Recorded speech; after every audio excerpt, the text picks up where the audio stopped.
Il y a quelques années, j'ai passé un an en Erasmus à Berlin. Une grande année d'insouciance, rythmée par les sorties en club jusqu'au petit matin et par les grillades dans les parcs. Depuis mon retour, ces rituels berlinois me manquent énormément. Et parmi eux, la Wegbier. Weg veut dire chemin en français, et pour bier, je vous laisse deviner.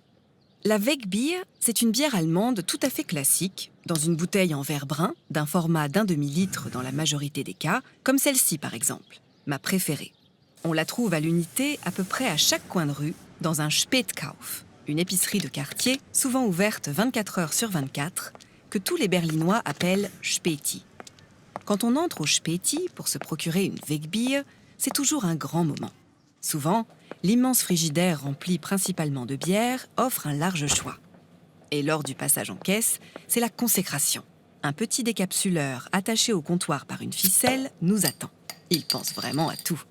Mais alors, qu'est-ce qui rend une Wegbier si unique? C'est qu'on peut la boire partout.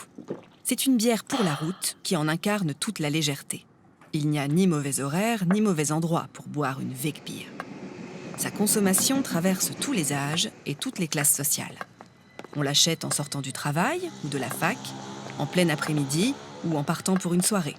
Le lieu favori pour déguster une Wegbier restant encore la U-Bahn, le métro allemand.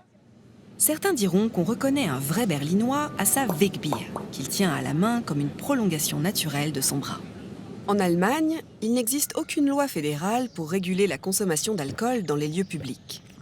C'est seulement quand on est considéré par la police comme un vrai danger qu'on est embarqué au poste. En France, il existe une loi interdisant l'ivresse sur la voie publique, et ce, depuis 1873. Il faut croire que celle-ci a un effet dissuasif sur sa consommation d'alcool à emporter, tant il est inhabituel de voir des groupes de personnes trinquer dans la rue ou dans les transports en commun. Et encore moins en plein après-midi. C'est assez mal vu, voire carrément louche. Ce n'est pas faute d'avoir essayé de perpétuer mon petit rituel lorsque je suis rentrée à Paris. Mais rien à faire. Les regards de travers que les gens me jettent, je ne m'y fais toujours pas.